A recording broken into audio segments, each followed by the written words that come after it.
አሰላሙ አለይኩም ወራህመቱላሂ ወበረካቱ። ውድና የተከበራችሁ የካሙ ቤተሰብ እንዴት ናችሁ? ሰላም ናችሁ አላችሁ ወይ? እንዴት ናችሁ? ሀባይብ ጠፍቻለሁ፣ በጣም ጠፍቻለሁ። በዚህ ሰሞን በጣም ነው የጠፋሁትና ውድ ቤተሰቦቼ ቻናሌ በጣም ቀዝቅዟል። ላይክ እና ሼር ሰብስክራይብ እያደረጋችሁ አበረታቱኝና ስለ ማስተራብን ሰምቼ በጣም ነው የከፋኝ። ወላሂ በጣም ከፋኝ። ማከብረው በቃ የምወደው እንደሱ ብሆን ብዬ የምመኘው ወገኔ ነው ማለት ነው። በጣም ነው ማከብረው ወላሂ። እና ታሟል ሲባል በጣም ነው የከፋኝ። በጣም እኔ እንጃ ወላሂ እውነቴን ነው ወላሂ ላዚ አላህ አፍያ ያርገውና በቃ እንደሱ በሚዲያ ማየት የምፈልገው አብዛኛው ግን እሱን በቃ በጣም ነው ሳየው ደስ የሚለኝ እና ለምን ለምስኪኖች ደራሽ ስለሆነ በቃ የተጨነቁት ከልቡ ስለሚረዳቸው በጣም ደስ የሚለኝ ወገኔ ነው። አላህ ሱብሃነሁ ወተዓላ አፊያ ያርገው። ዱዓ አርግለታለሁ በቻልኩት አቅም። እናንተም ዱዓ አርጉለት። ያው የመጀመሪያ ሰርጀሪ ጨርሷል ተባለ። ኢንሻአላህ ሁሉንም ጨርሶ በሰላም ለሀገሩ ያብቃው።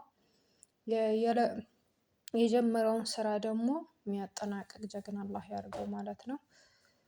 ብዙ ሰው በሱ የሚማር ሰው አለ ወላሂ። ብዙዎቹ ተምረዋል በሱ። እኔ ራስ ወላሂ ምኞቴ ሁሌም ምኞቴ ማለት ነው እንደሱ መሆን ነው። በቃ የተቸገሩትን መርዳት፣ የራባቸውንም ማብላት፣ የበረዳቸውን ማልበስ እንደዛ ነው ምኞቴ። እንደሱ ነው ምኞቴ። ሁሌም ምኞቴ እንደሱ ነው እና እሱንም አላህ አፊያ ያርገው፣ በሰላም ለሀገሩ ያብቃው። አሁን እኛ ሁላችንም በዱዓ ነው በቃ ገንዘብም ምንም ነገር አያደርግለትም እና በዱዓ በውስጣችን ዱዓ እያደረግን እየሰገድንም ዱዓ እናድርግለት ሁላችንም እና አላህ ሱብሃነሁ ወተዓላ አፊያ ያርገን። ወላሂ ከልቤ ነው ዱዓ ማድረግለት። በቃ በጣም ነው ያሳዘነኝ ወላሂ። እንደ እኔ ራሱ እኔ ማለት ነው እኔን ሲያመኝ እንደሱ አልከፋኝም። እሱን ሲያመው በጣም ነው የከፋኝ እኔን ማለት ነው። ለምን እያየን ነው ለምስኪኖች በቃ ለአባቶች ዘር፣ ቀለም፣ ብሄር፣ ክርስቲያን፣ ሙስሊም አይልም። ያገኘውን የተቸገሩትን ሁላቸው የሚረዳ ሰው ነውና እንደዚህ አይነት ሰው አላህ ሱብሃነሁ ወተዓላ ያብዛልን ማለት ነው። አላህ ያብዛልን። እሱን ደግሞ አላህ ያርገው። በሰላም ደግሞ ለሀገሩ ያብቃው። በቃ ንጹህ ሆኖ ሀገሩ የሚገባ ጀግና አላህ ያርገው ማለት ነው። እኛ ሁላችንም ዱዓ ማድረግ ነው ያለብን።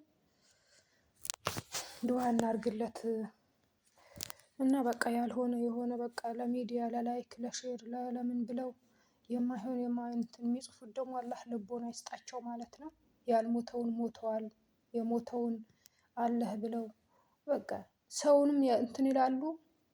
የሰውን ብዙ ሰው የሚደነግጥ ሰው አለ ማለት ነው። እንደዚህ ያልሞተውን ሞተዋል እየተባለ ማለት ነው። እና ሁላችንም ይሄ ተራ ይደርሰናል። አሁን ይሄ ያው በሚዲያ ላይ ስንቱ ሰው አይታመም የተባለ ነው እኮ የሚሞተው። ሚዲያ ሚኔረል ሆነ በቃ ብዙ ላይክ ነበረው፣ ብዙ ፎሎ ነበረው። ሁሉም ተራው ሲደርስ ይታመማል፣ ይሞታል። ግን ያ ሰው ፎሎ እና እንትን ፈልጎ ይሄ እንደዚህ የሚያደርገው ሰው ሞታለሁ አይልም። እንደዚህ ተራ ይደርሰኛል ብሎ አያስብም ማለት ነው። ሁላችንም መጠንቀቅ አለብን። ለፎሎ እና ለላይክ ለሰብስክራይብ ብለን ያልሆነው ሆኗል የሆነው አልሆነም ብለን እንትን ማለት በጣም አላህ ፊት ያስጠይቀናል። ደግሞ በጣም ነው የሚያስጠይቅ። እንደዚህ አይነት ሰዎች አላህ ሱብሃነሁ ወተዓላ የስራቸውን ይስጣቸውና ቀልብ ይስጣቸው ማለት ነው። እና ለማስተራብነት የኔ እንትን ድምጽ መቼ ይደርሰዋል ብላችሁ ነው። ግን እኔ ከልቤ በቃ ጥሩን ነገር እመኝለታለሁ። አላህ አፊያውን ይመልስለት፣ በሰላም ለሀገሩ ያብቃው፣ የጀመረው ስራ ሊጨርስ እኛም በሱ እንድንማር አላህ ለሱ ያብቃው ማለት ነው። አላህ ለሀገሩ ያብቃው በሰላም ማለት ነው። በደስታ በቃ ፏ ብሎ ለሀገሩ ያብቃው ብዬ ነው እኔ የምመኝለት። በጣም የምወደውና ማከብረው ወገኔ ነው። በጣም አከብረዋለሁ። ቪዲዮ ሳራስ በጣም ነው በቃ አልጠግበውም። የእሱ ቪዲዮ መቼ እንደሚለቀቅ ብዬ ነው የምጠብቀውና በጉጉት የምጠብቀው ወገኔ ነው። አላህ አፊያ ያርገው፣ በሰላም ለሀገሩ ያብቃው ብዬ ዱዓ አደርግለታለሁ። እናንተም ሁላችሁም ዱዓ አድርጉለት። ወላሂ ዱዓ አይናቅም። ወላሂ የሆነ ሰው ከቤት አሁን በሚዲያ በመውጣት ዱዓ በማድረግ አይደለም። አሁን ፎሎ ባለው ምን በማለቱ አይደለም። የሆነችዋ ከቤት ሆና ዱዓ ያደረገችለት ሊደርስለት ይችላል ማለት ነው። እና ሁላችንም በቻልነው አቅም አይከፈልበትም፣ በገንዘብ አይደለም፣ ከልባችን ዱዓ እናድርግለት። ሁላችሁም ዱዓ አድርጉለት፣ አላህ አፊያ አድርገው ብዬ እሰናበታችኋለሁ ውዶቼ። መልካም ቆይታ ይሁንላችሁ። ሰላም አለይኩም ወራህመቱላህ ወበረካቱ እላችኋለሁ።